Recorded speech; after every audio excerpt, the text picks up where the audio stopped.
Hi, I'm Dave Compton. This is my co-host, Olivia Simonson. Welcome to Power On News Aftershow Unplugged. And this is a show that gives Olivia and I a chance to talk about some of the things on the recent episode, give our personal opinion, go in depth and kind of unpack these stories a little bit further in the previous episode. And speaking of episodes, this episode is sponsored by Cal Energy, bringing you the energy you depend on today while working on the green energy future we all want for tomorrow. So Olivia, I'm gonna want to hear your story, but I got to tell you the one I'm gonna want to talk about is the story about Ivanpah and the disintegration of the birds in midair. The streamers? The streamers, exactly. Oh, so that one was very, very visual. But before we get to that one, I want to hear your story that impacted you the most. Sure. So, Dave, my story was about the relationship between President Donald Trump's drill to baby drill policies and California doubling down on their environmental priorities and specifically electric cars. But man, does that boxing match go so much deeper than just those two particular spheres. Yeah, because I don't think they like each other. They don't. Well, that's for sure. And California, we know, deep blue state, supermajority in the legislature. Here's a couple of ways that we have seen this boxing match go down. There's a $290 million home energy rebate program in California that has been put on pause due to uncertainty with the federal administration. Okay. And the federal administration is impacting California's ability to double down on their electric vehicle priorities as well. The 25% of all new cars on the road in California in 2024 were electric. They're aiming for that number to be 36% by 2026. Wow. Okay. However, President Donald Trump rolled back federal support for electric vehicles, and so electric vehicle manufacturers are wondering if they're going to be able to meet those California quotas now with the federal policies that are in place. Okay. So, not to mention that, do you remember when California declared that they were going to ban all sales of gas-powered vehicles by 2035? Yeah, I remember. So that was a waiver under the Biden administration, under the EPA. And that waiver is going to a vote of Congress. There's a few different, and so it's really under siege by the federal administration. So those two don't like each other, and they kind of depend on each other in a lot of ways to fulfill their policies. And we've heard President Donald Trump say we can't be golden without the Golden State. So watching those things, learning a little bit more and digging in after this episode has been really interesting. The oil and gas side of things is where things get really interesting and where these two folks could not be more opposed. California said that by 2045, they're going to ban all in-state oil and gas extraction. That's been on the record for quite a while now. Right. President Donald Trump, at the beginning of his administration, declared a national energy emergency with a specific call-out in that declaration for the policies of the West and how those state policies impact national security and welfare across the United States. Now, California is also an energy island. There's no oil pipelines connecting it to the rest of the United States. Right. So while the United States is one of the largest oil producers in the world by a long shot, California is sort of a unique case study that's almost separate and apart from the energy reality lived by the rest of the country. So the U.S. produces about 13 million barrels a day. Refinery utilization in the United States, however, is about 16 million. So we've got some more room for production increases, which is maybe where the president's drill baby drill priorities are coming from. So it's just so interesting to see how these two folks need each other, how they rely on each other, and also how diametrically opposed they are. Another thing is that California relies on the federal government for funding. So with disaster relief and stuff like that, that's also something that's in play here. And don't forget that at the end of 2024, the governor called a special session to approve additional funding for lawsuits against the Trump administration to protect California's progressive values. Right. So, man, this boxing match is going to be a long one. It's going to keep going on, and it was really interesting to learn more about it following the episode. In watching the story on episode 21, I look at it and I'm like, oh, these guys have no love lost for each other, right? And it amazes me when Trump lands here in California, they meet on the tarmac, they shake hands. Looks like they're buddies. I don't think that's the truth.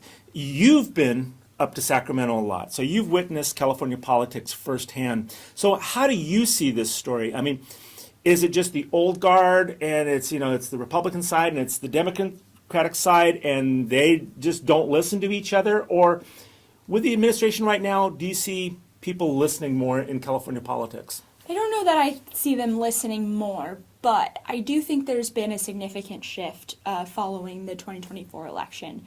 The hubbub in Sacramento has really been about affordability issues and kitchen table issues. Mm-hmm. They heard the will of the electorate, which really voted. It was a landslide in California terms for the Republicans. But really, Sacramento's focused on trying to make things more affordable. We've heard various politicians in Sacramento mentioning that they want to have every single bill focused on affordability, mm-hmm. cost of living, economic prosperity, and housing. So there's been a shift. I don't know if that means that folks are going to be more willing to listen to each other. We still have a Democratic supermajority in Sacramento, but I do think that there's hope for some more conversations and hopefully to facilitate some solutions that benefit the people of California. Mm-hmm. It seems to me that in negotiations and trying to get things done, it seems like it has to be a blending, right? That no side absolutely gets what they want, but it's kind of a come together thing. I know you can't predict the future, but what do you think ultimately happens in this? Do we meet in the middle, or what's your thoughts? I think we have to meet in the middle. I hope we meet in the middle. We're only a couple of months into the new federal mm-hmm. administration, right. And we've got a long way to go, and so I'm curious to see how this plays out. There were 33 new legislators elected in this past cycle, mm-hmm. So we have a pretty decent, freshman class, right. as you will. So I'm really curious to see how they impact the legislature, and we'll be watching and keeping our fingers crossed. Fingers crossed. Absolutely. Well, that was a really deep story, right? Much more to unpack than just the surface story that we did, and we'll have to watch that one and maybe do a follow-up on the Newsom-Trump battle. It's going to be a lot more where all of that came the boxing match, right? Well, let's talk about birds burning up in midair. That was the streamer story. This was the Ivanpah Solar Facility. Maybe I know I've seen it. I make my pilgrimage to make my donations in Las Vegas, 3 to 4 times a year. Sometimes I drive, sometimes I fly, but I have noticed it every time I go. The Ivanpah Solar Facility, which sits, on the way to Las Vegas. It's these 3 massive towers with these glowing white orbs at the very top, encircled by 350,000 mirrors that all point up, kind of like when we were kids with our magnifying glass trying to burn a piece of paper. That's the same idea. But what happens is these mirrors, as they're focused up to the top of the towers, in essence, they form a death ray. And so if birds, which they do, to the tune of about 10 to 15 a day, fly in between there, and they get disintegrated immediately and turn into a puff of white smoke that the workers there call them streamers. That's thousands of birds a year. It's thousands of birds a year. That is a huge impact. And it's not just the ongoing, it's how did it even get there? To build the facility, apparently, they had to move a bunch of desert tortoises, and they relocated those, but some of them died. And then the ones they couldn't relocate was because they were babies and they couldn't find them. I mean, this is a very sad story. But the environmental side is not the reason that Ivanpah is going to be shutting down. It's an economic reason. Okay. So here's what I found is this thing started in 2000. That's a long time ago. Technology has changed. Back when it started, solar panels, traditional photovoltaic solar panels, were really expensive back then. Mirrors were cheaper. Now it's flip-flop.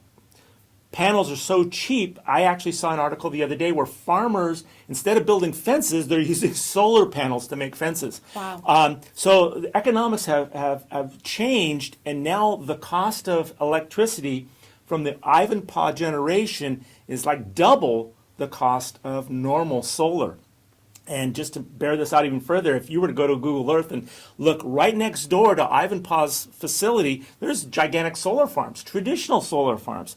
And so what we've seen is more of an economic reason. Started out with a good idea, took so doggone long to do it, now it's not so economically not such a good idea. So, Dave, what can Ivanpah teach us about how we should be balancing environmental impacts with new energy innovation in California? Right. So, I think some of us, as we look at energies, we pigeonhole things and we say, oh, if we would just go all solar, or if we would just go all hydro, or if we would just go all wind, or if we just go all oil and gas. Look, the reality is each one of these energy sources kind of have some issue with environmental things. So I think what probably we will move toward is an environmental solution that is an all the above choice, because all of these things have their benefits and their place in our energy matrix. What really causes some of these things to have problems is time, the time of innovation. I come from the tech world, not the energy world, and you see this in other types of tech. The best example is the high-speed rail train in California. Good idea. Taken forever. By the time it gets here, robo-taxis and flying cars might happen, and so then it economically won't be that great of an idea. Right. And that's exactly what happened at Ivanpah. Started out great, started in 2000. By the time it's 2024, there's been other technologies that have come along that are cheaper. So that's the problem. What's the future of the Ivanpah site once they take down the two towers? So the two towers are going to be coming down in about a year. Then they'll, probably take down the third also.